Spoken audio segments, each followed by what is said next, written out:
할렐루야. 반갑습니다. 주일 1부에 예배 나오신 모든 성도 여러분들 주님의 이름으로 환영하고 축복합니다.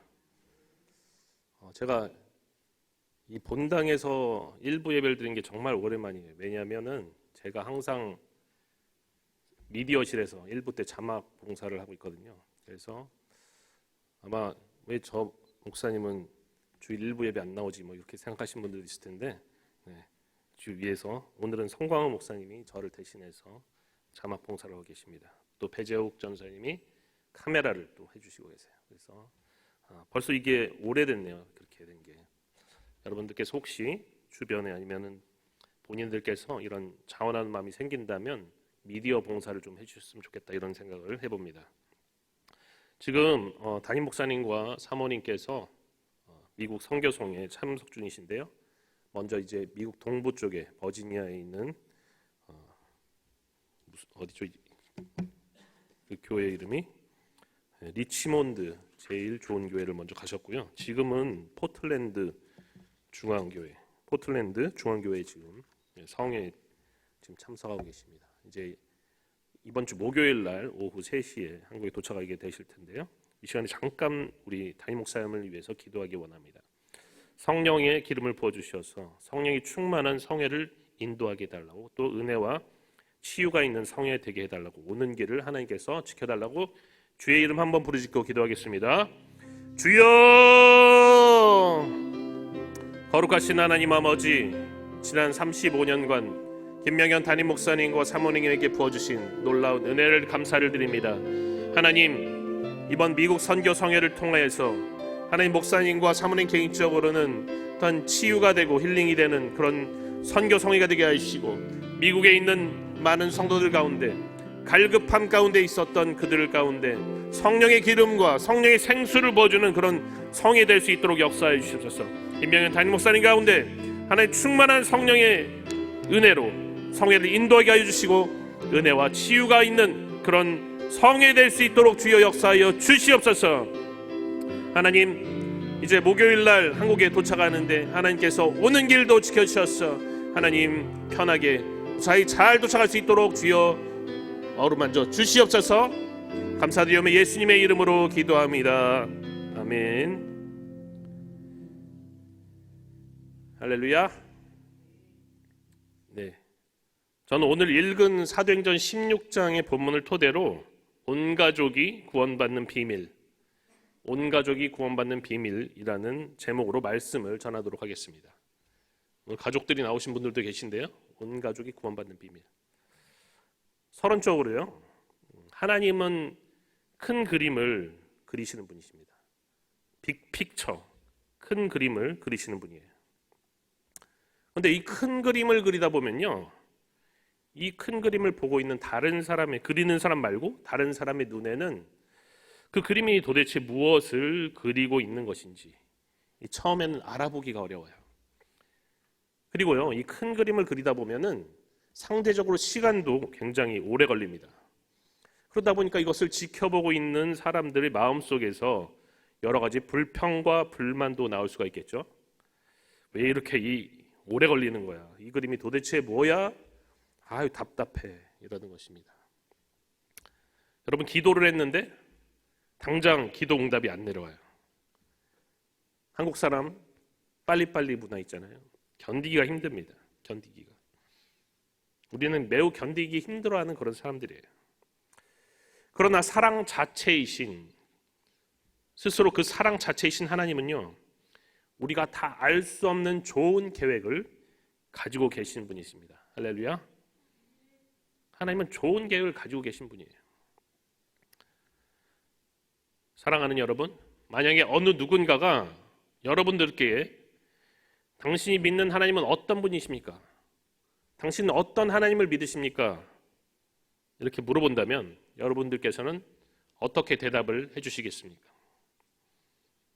내가 만난 하나님은, 내가 아는 하나님은 어떤 분이시다, 이렇게 말씀을 해주시고 싶으세요.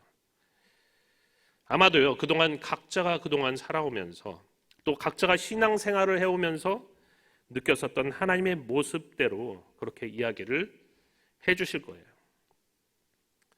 그런데요, 누군가가 만약 저에게 목사님, 하나님은 어떤 분이십니까? 이렇게 물어본다면요, 저는 제가 만난 하나님은 좋으신 하나님이십니다. 제가 만난 하나님은 좋으신 하나님이십니다. 이렇게 저는 대답을 해줄 것 같습니다. 하나님께서 그동안 저에게 또 저희 가족에게 베풀어 주신 사랑 때문에 저는 하나님 하면은 맨 먼저 좋으신 하나님이 떠오른다는 것이죠. 제 인생을 통해서 겪었던 그런 하나님을 이야기하는 것이기 때문에 여기에 대해서 그 누구도 반박할 수 있는 문제가 아닙니다. 제가 겪은 것이기 때문이에요. 그런데요, 저는 한 개인으로서 경험했던 이런 주관적인 모습의 하나님을 넘어서서 이제 신학을 공부하고 또 성경을 가르치는 목회자의 입장에서 하나님이 누구시냐, 하나님은 어떤 분이시냐 이렇게 물어본다면 그때도 동일하게 하나님은 좋으신 분이십니다. 이렇게 자신 있게 이야기를 할 수 있을 것 같습니다. 이것이 객관적이라면 더 객관적으로 이야기할 수 있는 거예요. 왜냐하면 성경을 전체적으로 제가 살펴보고 연구를 해봤더니 하나님은 때때로 징계를 내리시기도 하시고 또 벌을 주는 경우도 있으시지만 결국에는 하나님은 단 한 사람도 구원에서 탈락하기를 바라지 않는 그런 분이시구나, 이런 확신이 들었기 때문입니다. 하나님은 단 한 사람도 구원에서 탈락하지 않기를 바라시는 그런 마음을 가지고 있다는 거예요. 그렇기 때문에 하나님은 좋으신 하나님이시다, 저는 그렇게 생각합니다. 디모데전서 2장 4절에 보면 이렇게 말씀이 나오고 있어요. 하나님은 모든 사람이 구원을 받으며 진리를 아는 데 이르기를 원하시느니라. 이 말씀과 같이요, 모든 사람이 구원받기를 원하시는 하나님의 성품을 직접 기록해 놓은 말씀도 있습니다. 그런데 성경 전체적으로 봐도요, 하나님은 어떻게 해서든지 한 사람이라도 더 구원시키고자 하는 좋으신 하나님이신 것을 저는 발견을 했습니다. 하나님이 처음에 세상을 창조하실 때요, 아주 아름답고 완벽하게 창조하셨어요. 보시기에 좋게 창조하셨습니다. 그런데요, 그렇게 아름답고 완벽하게 지으신 세상이 죄악으로 인해서 더럽혀져 버렸어요. 이 죄라는 것이 얼마나 파괴적이고 얼마나 악한 영향력이 있는지, 이 완벽하고 평안했던 그 세계가요, 하루아침에 다 깨져버리고 말았습니다. 그런데요, 좋으신 하나님은 그렇게 오염된 피조 세계를 그냥 내버려 두지 않으신 거예요. 될 대로 되라, 그래, 니들 알아서 되라, 이렇게 내버려 두지 않으셨어요. 하나님은 정말로 진정으로 이 창조 세계를 회복시키고자 하는 그런 아주 강한 의지를 보여주셨다는 것입니다. 여러분, 처음에 만든 창조 세계는요, 죽음이라는 단어, 사망이라는 단어가 아예 존재조차 하지 않았어요. 죽음이라는 것이 없었습니다.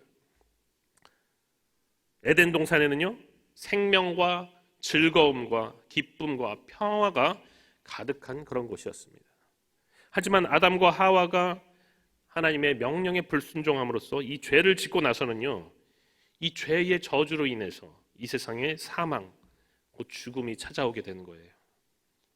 그리고 어느 누구도 이 죽음의 굴레에서 벗어날 수가 없었습니다.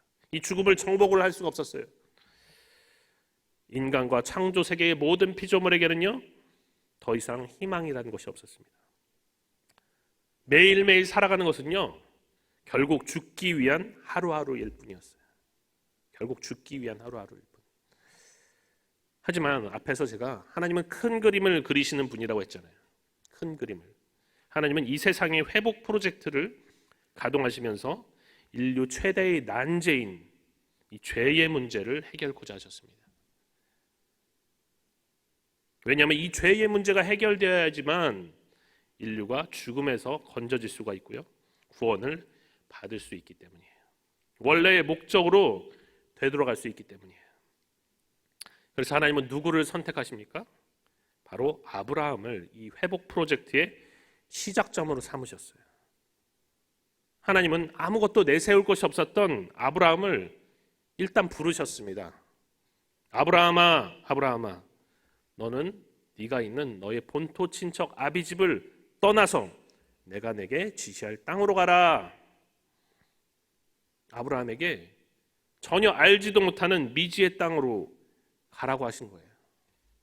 알지 못하는 세계, 고대의 세계에서 알지 못하는 땅으로 가라는 것은 그 당시에요, 자기 목숨을 걸어야 되는, 가족들의 목숨을 걸어야 되는 그런 일이었습니다. 어떤 위험이 도사리고 있는지 몰라요. 불확실성의 세계, 그것은 죽음을 각오한 모험인 것입니다. 그리고요, 아브라함이 있었던 그 고향 땅, 본토 친척 아비집이 있는 그곳은요, 나중에요 바벨론의 땅이 되고요, 갈대아인의 땅이라고 부르는 인류 4대 문명 중에 하나인 티그리스강, 유프라테스강이 생겨난 그런 메소포타미아 문명이 있었던 발전된 곳이었어요. 그 당시 가장 발전된 지역을 떠나서 알지 못하는 땅으로 가라. 이거 하나님 좋은 하나님인가 과연? 아닌 것 같은데 이런 생각이 들 수도 있을 거예요. 하지만요, 아브라함은요, 그런 불확실성에도 불구하고 하나님의 부르심에 순종했던 것입니다. 본토 친척 아비집을 떠나버렸어요.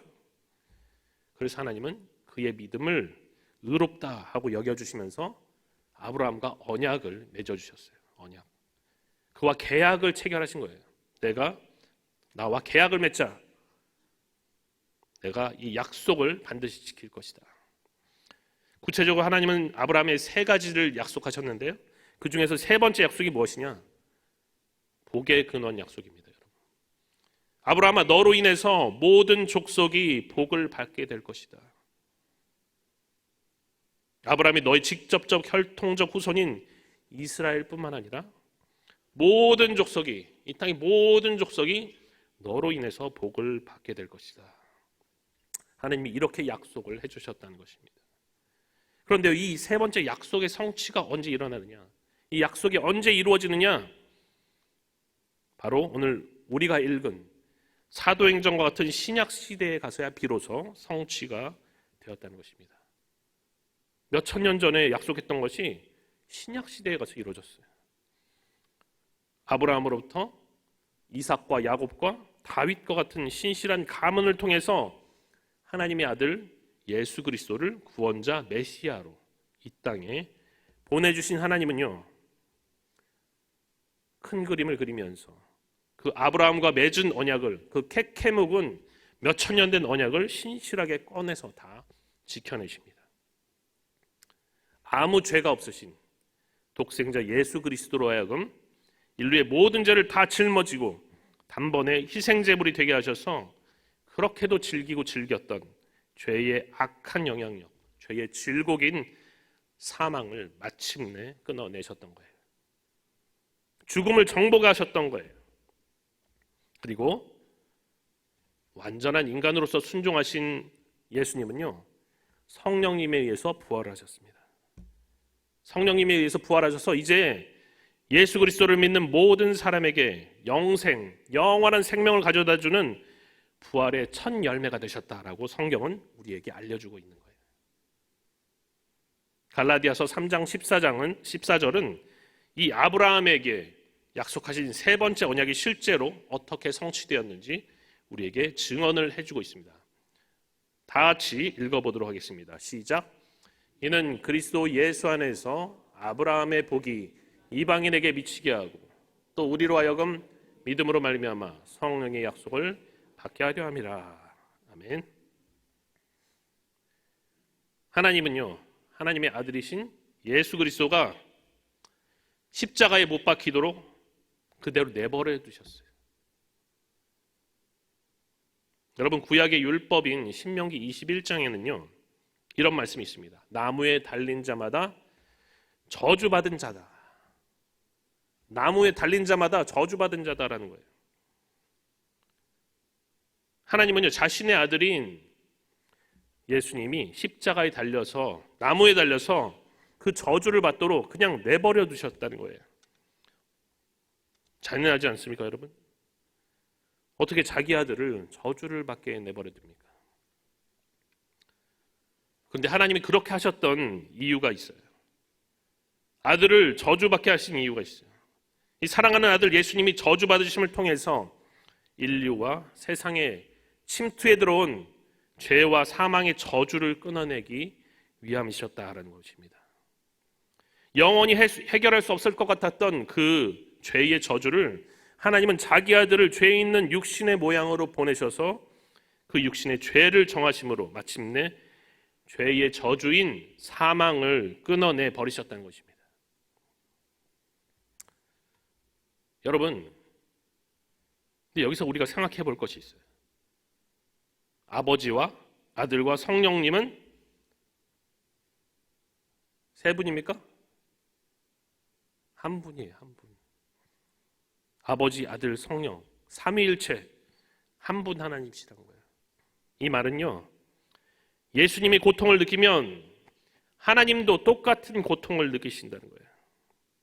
다시 말해서 예수님을 육신의 모양으로 이 땅에 보내셔서 인간으로서 모든 고통을 받고 십자가에 달려 돌아가셨을 때 하나님 아버지도 성령님도 모두 똑같은 고통을 느끼셨을 거라는 것입니다. 그래서 아들을 십자가에 달리게 하신 이 하나님의 행위를요, 어떤 신학자가 이렇게 얘기합니다. 하나님의 자기 파괴다. 하나님의 자기 파괴라는 거예요. 나를 파괴하면서까지 인간을 구원해 주시려고 한 것이다. 이렇게 표현을 하는 거예요. 놀랍지 않습니까, 여러분? 이렇게 놓고 보니까 하나님이 정말 좋으신 하나님으로 느껴지십니까? 할렐루야? 하나님 좋으신 하나님 아니에요? 수천 년에 걸친 구원과 회복 프로젝트를 위해서 하나님의 아들을 육신으로 보내셔서 이 풀 수 없었던 인류 최대의 난제를 해결해 주신 거잖아요. 여러분, 우리가 예수 그리스도를 믿는 믿음으로 구원을 받는다고 하는데요, 이것은요, 하나님이 우리를 위해서 이미 이루어 놓으신 일에 비한다면 너무나도 작고 너무나도 쉬운 일이 아닐 수가 없는 것입니다. 그야말로 하나님이 우리에게 마음껏 먹을 수 있도록 진수성찬을 다 차려놨어요. 다 차려놨어요. 이제 우리는 뭘 해야 돼요? 숟가락을 들어서 먹기만 하면 되는 것입니다. 젓가락을 집어 올리기만 하면 되는 거예요. 그런데 우리가 이 밥을 스스로 떠먹어야지 구원이 완성이 되는 것인데, 그 떠먹는 행위가 바로 예수 그리스도를 구주로 인정하는 거라는, 구주로 믿는 행위라는 것입니다. 하나님이 진수성찬 다 차려주셨어요? 그런데 이거를 안 먹는다면, 하나님이 입에 넣어주지 않았다고 불평하면서 화를 내면서 안 먹는다면 그거 누구 책임일까요? 하나님 책임일까요? 왜 입에 안 넣어주셨어요? 하나님은요, 이 모든 것을 다 마련해 주시고 우리가 그 떠먹는 작은 행위까지도 의롭다, 잘했다 이렇게 여겨주시는 좋으신 하나님이십니다. 아멘이십니까, 여러분?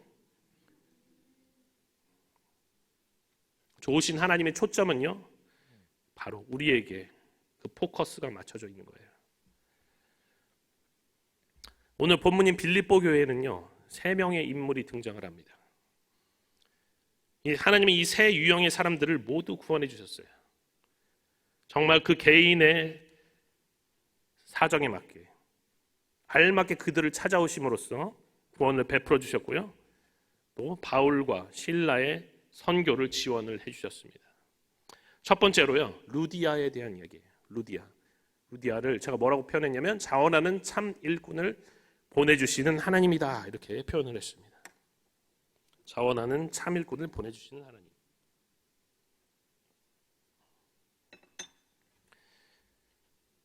오늘 말씀의 배경은요, 첫 번째 유럽 선교의 문을 열었던 이 빌립보라는 도시예요. 이곳은 당시 마게도니아 지방에 있었던 도시입니다. 현재는 그리스의 북동부에 있는 필리피라는 도시예요. 빌립보. 이곳은 당시 로마의 식민지였고요, 바울이 선교할 당시에는 주로 로마에 퇴역한 군인들, 그런 사람들이 많이 살았던 곳으로 알려지고 있어요. 1차 선교 여행을 지금의 터키 지방으로 떠났던 바울과 바나바는요, 이제 2차 선교 여행도 가자 이렇게 하면서 모였는데 크게 다투게 되었어요. 크게 싸우게 되었어요. 왜냐하면 1차 선교 여행 때 이 바나바의 조카였던 마가복음의 저자 마가 요한을 데리고 갔는데 이 마가 요한이라는 친구가 선교 여행 도중에 탈락을 해서 혼자 예루살렘으로 돌아가 버린 것입니다. 선교팀이 깨지는 거죠. 혼자 돌아갔어요. 혼자 단독 행동을 해버렸어요. 그래서 바울과 바나바가 2차 선교 여행을 죄송합니다.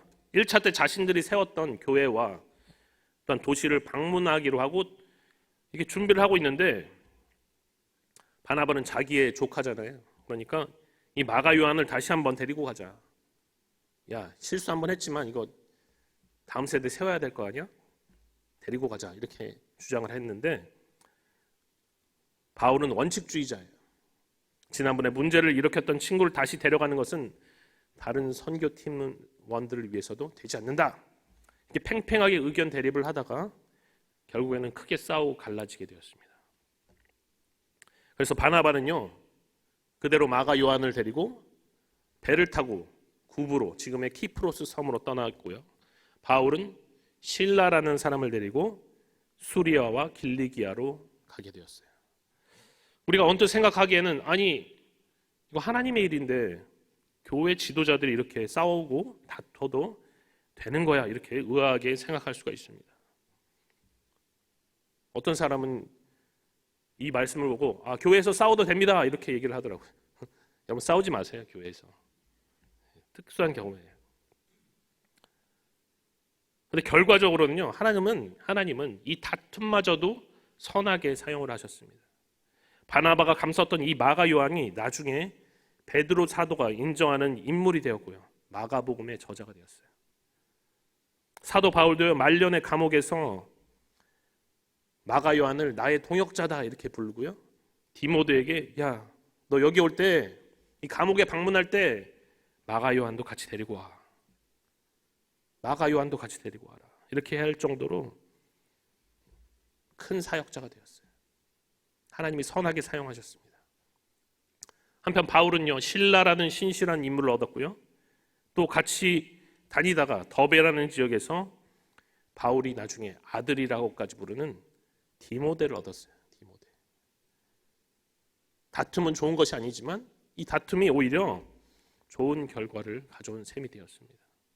사실 두 사람 다 선교를 위해서 또 다음 세대를 키워주는 것에 있어서 방법이 달랐을 뿐이지 목적만큼은 선명했기 때문에 이런 선한 열매가 맺어진 것이다 라고 볼 수가 있는 거예요.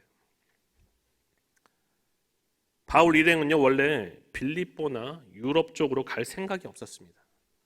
1차 선교여행 때 갔던 그 교회와 도시를 돌보려고 했었어요. 그런데 성령님이 그들을 그 유럽으로 인도를 하신 거예요. 사도행전 16장 6절에서는요, 성령이 아시아에서 말씀을 전하지 못하게 하셨다. 지금의 터키 지방 얘기하는 겁니다. 소아시아. 아시아에서 말씀을 전하지 못하게 하셨다. 이렇게 나오고 있고요. 7절에서는 예수의 영이 허락하지 않았다. 이렇게 얘기합니다. 성령님은요, 무언가를 하라고도 말씀하시지만 모든 것을 하지 말아라. 이렇게 금지의 명령을 하시기도 하시는 분이에요. 그래서 이렇게 성령님이 막아선 상황에서, 가지 말라고 한 상황에서 바울 일행이 어디로 가야 됩니까? 이제 우리는 어디로 가야 됩니까? 이러고 있는데 밤에 바울에게 환상이 나타나는 거예요. 마게도냐 사람 한 사람이 나타나서 바울에게 와서 우리를 도우라.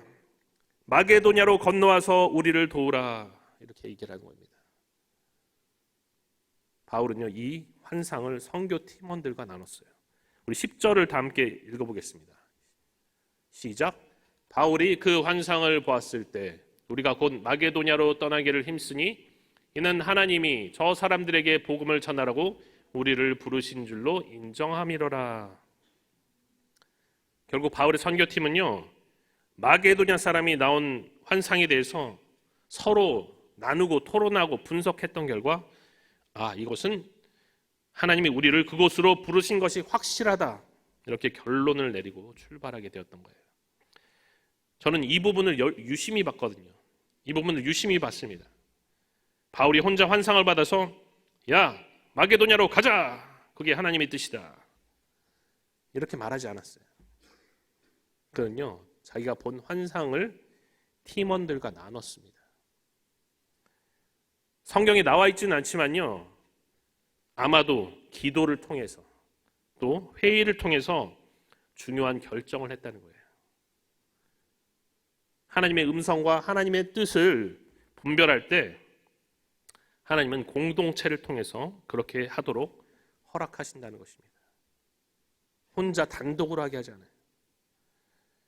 어쨌든 이렇게 해서 바울 일행은요, 터키 드로아에서 배를 타고 에게에 있는 사모드라게 섬으로 갔다가 마침내 유럽에 이르게 되었습니다. 빌립보라는 도시로 가게 되었어요. 그런데요, 바울이 항상 선교할 때 어디서 말씀을 전했냐 하면요, 유대인의 회당에서 말씀을 전했습니다. 소아시아에서는 유대인들이 많이 흩어져 있기 때문에 어디 가든지 유대인의 회당이 있었어요. 그래서 유대인의 회당에서 복음을 전했습니다. 그런데 이 빌립보에 와 보니까 도시에 유대인의 회당이 없는 거예요. 유대인의 회당은요, 유대인 성인 남자 10명이 있으면은 만들 수 있는데 이 10명이 없어가지고 회당이 없는 것입니다. 아마 그 정도의 유대인도 살지 않았던 도시였던 것 같아요. 그리고 좀 전에 말씀드렸듯이 이 빌립보라는 것은요, 로마 식민지잖아요. 로마 식민지다 보니까 황제 숭배가 활성화되어 있고 다신 숭배가 활성화되어 있는 그런 본거지, 우상 숭배의 본거지였던 거예요.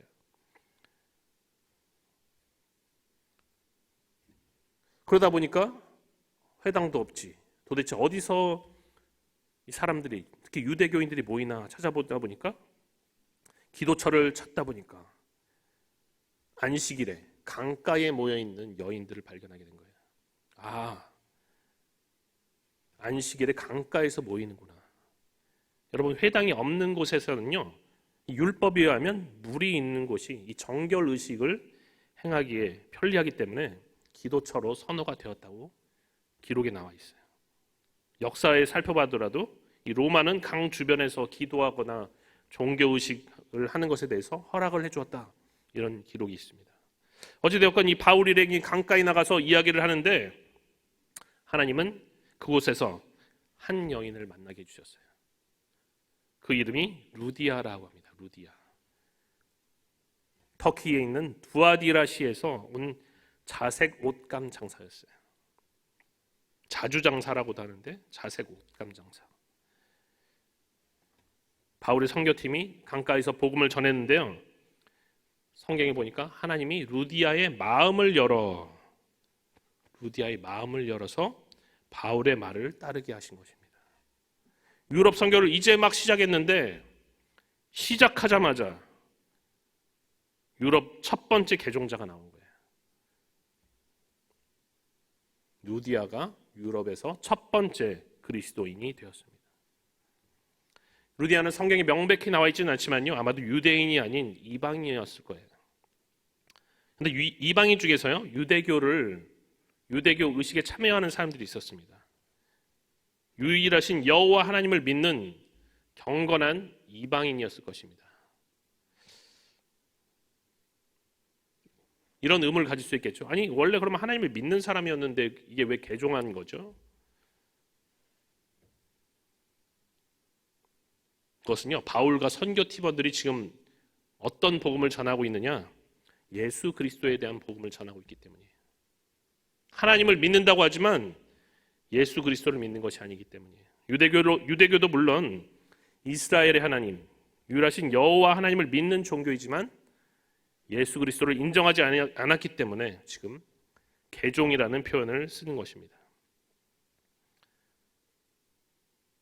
예수 그리스도를 믿는 그리스도인들, 우리와 같은 그리스도인들이 믿는 하나님, 어떤 하나님이죠? 여호와 하나님인가요? 성부와 성자와 성령님이 하나이신 삼위일체 하나님을 믿는 것입니다. 여러분, 우리는 삼위일체 하나님을 믿는 거예요. 하나님은요, 경건한 이방인이었던 루디아가 바울의 설교를 듣는 순간 그녀의 마음을 열어버렸어요. 그녀의 마음을 활짝 열어버렸습니다. 이런 것을 보면요, 구원에 이르게 하는 회개는요, 누가 하신다고요? 회개를 누가 하게 하십니까? 하나님이 하시는 거예요. 마음을 활짝 열게 하시는 거예요. 회개하고 주 예수를 믿으면 되는 것입니다. 15절에서 루디아가 이렇게 이야기를 합니다. 그와 그 집이 다 세례를 받고 우리에게 청하여 이르되 만일 나를 주 믿는 자로 알거든 내 집에 들어와 유하라 하고 강권하여 머물게 하니라. 그와 그 집이 다 세례를 받고, 루디아의 마음을 여신 하나님은요, 그 가족까지 다 구원을 해주셨어요. 루디아만 구원을 해준 게 아니라 가족까지 다 구원을 해주셨어요. 그러면서 죄사함을 받게 하는 그런 세례를 베풀어 주셨습니다. 그리고 루디아는요, 이 선교팀에게 내 집에 들어와서 유하세요, 강권을 해요. 강권을. 아마 바울이 거절했던 것 같은데 강권해서 머물게 합니다. 그리고 이것이 바로 빌립보 교회의 시작이 되었습니다. 여러분, 하나님이 큰 그림을 그리신다고 했죠.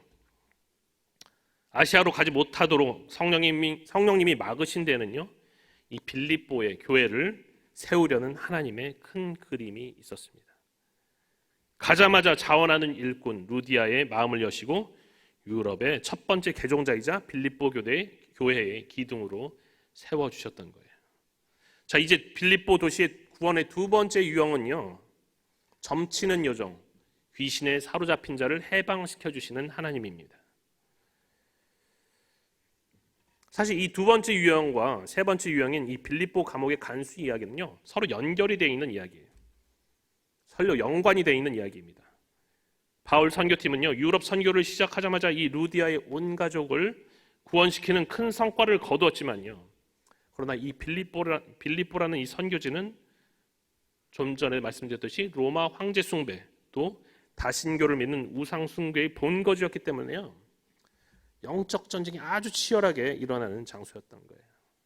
선교에는 영적 전쟁이 아주 치열합니다. 그래서 시작은 좋았지만 이제는 시련과 고난을 감수해야 되는 거예요. 루디아가 이미 준비가 어느 정도 되어 있었던 사람이라면 이 귀신 들린 여정은요, 자신의 의지와는 상관이 없이 귀신이 들린 거죠. 그리고 그들의 그녀의 주인들은 점치는 영이 있는 이 불쌍한 여자를 아주 악랄하게 이용해 먹습니다. 자신들의 돈벌이 수단으로 삼아요. 16절에 보니까 큰 이익을 주었다. 이 여종이 큰 이익을 주었다고 표현하고 있는 걸로 봐서는요, 이 점치는 영이 우리가 흔히 이야기하듯이 굉장히 용한 영이었던 것 같아요. 용한 귀신이었던 거예요. 헬라어 원문에는요, 이 여종을 어린 여자에게 쓰는 파이디스케, 여러분 파이디온이란 말 들어봤죠? 어린아이한테 쓰는 말입니다. 근데 이 파이디스케라는 단어를 쓰고 있기 때문에 이 귀신 들린 여종은요, 어린 소녀였다는 걸 알 수 있어요. 그러니까 더 불쌍하죠. 어린 소년인데 귀신 들려서. 하지만 이 불쌍한 것은 소녀지 귀신이 불쌍한 것은 아니죠. 근데 바울 일행이 이 귀신 들린 여종을 어디서 만나느냐?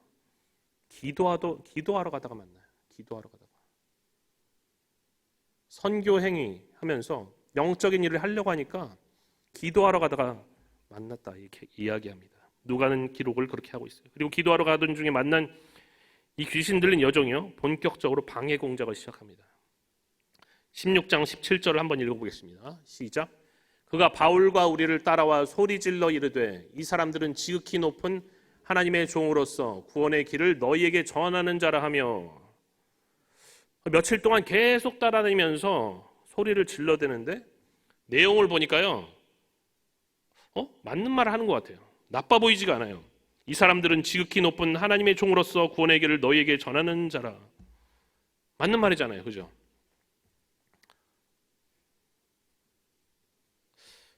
용하다고 소문이 나서 많은 돈을 벌어다 주는 귀신 들린 이 여종이, 이 사람들이 지극히 높은 하나님의 종이다, 구원의 길을 너희에게 전한다. 듣는 사람들이 뭔가 솔깃할 수 있는 말이지 않습니까? 어떤 분들은 그렇게 생각할 수 있겠습니다. 저 귀신을 전도에 잘 활용했으면 좋겠습니다. 이 귀신이 용하니까, 맞는 말 하니까 전도에 잘 활용했으면 좋겠어요.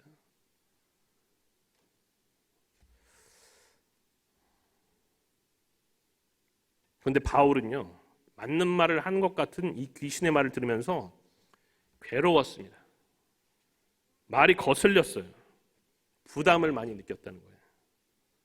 여러분, 왜 바울이 이 말에 맞는 말 같은데 왜 거슬리고 부담을 많이 느꼈을까요? 저는요, 그것이 바울 안에 계신 성령님께서 그런 거슬리고 부담을 주시지 않았을까 상상을 해봅니다. 여러분, 귀신들도 영체이기 때문에요, 사실을 이야기할 수 있어요. 사실을. 거짓말만 하는 게 아니라 사실을 이야기할 수 있어요. 그래서 복음서에서 귀신들이 예수님을 알아보나요? 못 알아보나요? 알아보죠. 귀신들이 뭐라고 해요, 예수님한테? 왜 오셔서 저를 괴롭히십니까? 떠나주세요. 지금 귀신 들린 여종이 바른 말을 하고 있는 것 같지만요, 이 여종이 계속 이렇게 귀신 들려가지고 하나님이 가증하게 여기시는 점이나 치고 있다면 이 소녀에게 구원은 너무나도 상관없는 이야기가 되고 말 것입니다. 아마도 이 여종은 자기가 무슨 일을 하고 있는지조차 몰랐을 것 같아요. 그런데 바울 안에 계신 그 성령님은요, 그 영혼을 불쌍히 여겼던 것입니다. 이 소녀의 영혼을 불쌍히 여긴 거예요. 긍휼히 여기셨어요. 비록 성경에는 바울이 귀찮아서 예수 그리스도의 이름으로 귀신을 쫓아내버리긴 했지만요, 이 이야기의 근간에는 어린 나이 때부터 귀신에게 사로잡혀서 절망 속에서 살아가던 여종을 구원코자 하신 하나님의 큰 그림이 숨겨져 있는 것입니다. 이제 세 번째로 빌립보 도시 구원의 유형을 살펴보겠습니다. 빌립보 감옥의 간수의 이야기예요. 무관심한 세속적 인생에게도 찾아오신 하나님입니다. 바울이 여종에게 들려있던 점치는 귀신을 쫓아버린 일은요, 분명히 하나님의 자비하심이 나타나는 일이었어요. 그리고 예수 그리스도의 제자였던 바울도 예수님과 같이 귀신 쫓는 권능이 있다라는 것을 분명히 보여준 사건이었습니다. 여종은 이 일로 인해서 자신이 원치 않았던 그 귀신 들림으로부터 완전히 해방이 되었어요. 치유가 되어버린 것입니다. 그런데 이번에는요, 이 여종을 통해서 돈을 벌던 주인들이 사달이 났어요. 그동안 용한 귀신 때문에 돈을 제법 쏠쏠하게 벌고 있었는데 하루아침에 저 바울이라는 놈 때문에 돈을 못 벌게 되었다 이거예요. 사람들의 관심은요, 미천한 신분의 한 사람이, 여자 소녀 한 사람 치유되고 귀신으로부터 해방되었다는 이 엄청난 사실보다는 이 주인들이 귀신을 쫓아낸 사건으로 인해서 얼마나 금전적 손해가 심하겠는가, 이런 것에만 초점이 맞춰져 있는 것입니다. 이 비열한 주인들은요, 자신들이 유리하게 이 문제를 끌고 가기 위해서 이걸 민족적인 문제로 비화를 시킵니다. 저기 유대인 놈들이 로마 사람인 우리가 받지도 못하고 행하지도 못할 풍속을 전한다. 도시의 관리들에게 이렇게 고발을 한 거예요. 사람들이 선동을 당합니다. 아니, 로마 시민이 외국 종교를 선전하러 다니는 무리에게 괴롭힘을 당하다니 분노할 일이로다. 빌립보 사람들이 크게 분노를 하는 거예요. 유대인인 바울과 실라는요, 관리들에게 끌려가서 매질을 당합니다. 성경에는 많이 쳤다라고 말하고 있기 때문에 정말 많이 맞았던 모양이에요. 다른 성경에서는 40에 하나 감았네. 40대 이상 넘어가면 죽는 거죠. 39 때까지 맞았나 봐요. 그리고는요, 계획에도 없던 억울한 옥살이를 시작하게 되었습니다. 아니, 하나님의 일을 위해서 성령님의 인도하심을 받고 아시아로 가는 걸로 한 것도 막아가지고 여기로 와 있는데 이제는 건강은 물론이요, 자칫하면 목숨까지도 위협받는 상황에 놓여버린 것입니다. 관리들은요, 바울과 실라를 옥에 가두면서 간수에게 든든히 지켜라, 똑바로 지켜라, 이렇게 이야기를 합니다. 그 당시 빌립보에 있던 로마의 감옥의 간수들은요, 주로 퇴역 군인들, 은퇴한 군인들이 맡는 경우가 많았다고 합니다. 그런데 이 우직하면서도 이 세속적인 간수는요, 관리들이 지시한 대로 자기가 맡은 죄수들이 도망치지 못하도록 그 아프고 부어있는 사람에게 착고까지 채우는 거예요. 굉장히 고통스러운 거죠. 옥죄는 거예요. 이미 맞은 부위에 상처도 심하게 나고 붓고 아팠을 텐데 이 착고까지 채워져서 고통이 더 심해졌을 것입니다. 아니, 하나님 왜 저희를 이렇게 아프게 하고 죽게 내버려 두십니까? 하나님이 일을 하고 있지 않습니까? 이렇게 불평을 해도 시원치 않을 판에 바울과 실라가 놀라운 상황을 연출해요. 이 최악의 상황에서 어떻게 자신들이 믿는 신을 찬양할 수가 있는 것입니까? 그런데 그들이요, 감사하면서 찬양을 했더니 기적이 일어난 거예요. 갑자기 지진이 일어나 버린 거예요. 문들이 열리고 벽에 있던 족쇄들이 다 떨어져 나와 버렸습니다.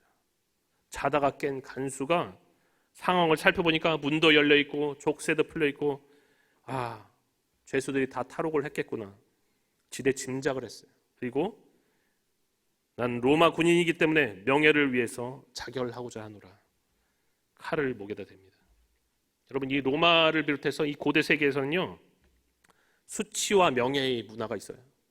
우리가 볼 때는 뭘 그런 걸 가지고 자결을 하느냐 할 수 있지만, 충성심이 있는 로마 군인이 자신의 잘못을 인정하며 자결하는 것은요, 이 문화 하에서는 자연스럽게 받아들여질 수 있는 것입니다. 그런데 이때 바로 반전이 일어났어요. 바울이 칼을 빼서 자결하려는 간수를 급히 제지합니다. 멈춰! 우리 다 여기 있어. 우리 한 사람도 나가지 않았어. 너의 몸을 상하게 하지 마라. 간수가 등불을 가지고 와서 딱 봤더니 진짜로 한 사람도 안 도망친 거예요. 갈 수도 있는데 한 사람도 도망치지 않았습니다. 간수가 바울과 실라 앞에 엎드려요. 그리고 그들을 데리고 나가서 이렇게 이야기합니다. 선생들이여, 내가 어떻게 하여야 구원을 얻으리까? 내가 어떻게 하여야 구원을 얻으리까? 그동안 이런 믿음 같은 거는 전혀 관심도 없었던 이 세속적인 사람 가운데서 이 무관심한 사람에게 하나님이 놀라운 방법으로 찾아오신 것입니다. 우리 16장 31절 다 같이 읽어보겠습니다. 시작. 이르되 주 예수를 믿으라. 그리하면 너와 내 집이 구원을 받으리라. 아멘.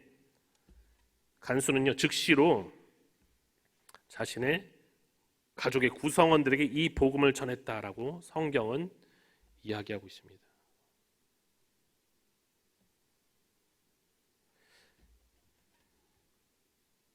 바울과 실라는요, 정말 비록 그들이 육체적이고 정신적인 고통을 당하긴 했지만, 이렇게 바위같이 꿈쩍하지 않을 것 같던 세속적인 인물도 구원해내는 놀라운 하나님의 큰 그림 가운데 쓰임받았던 것이었습니다. 사랑하는 성도 여러분, 오늘의 이야기들을 통해서 제가 자신 있게 말씀드릴 수 있는 것은요, 하나님은 지금도 그 누구도 차별하지 않고 모든 사람에게 구원을 베푸시고자 하는 좋으신 하나님이라는 것입니다. 모든 사람에게 구원을 베푸시고자 하는 좋으신 하나님이라는 거예요.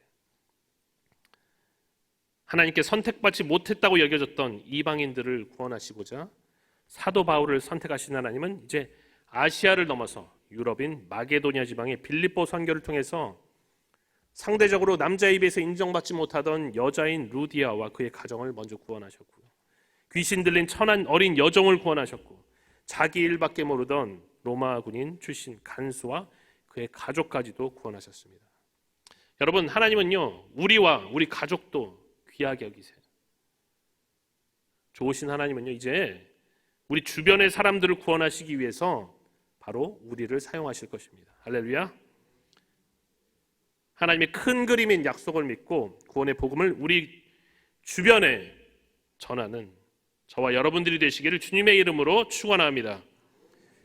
결론적으로요, 선교는 모든 사람을 구원코자 하시는 하나님의 의지입니다. 아멘. 기도하겠습니다.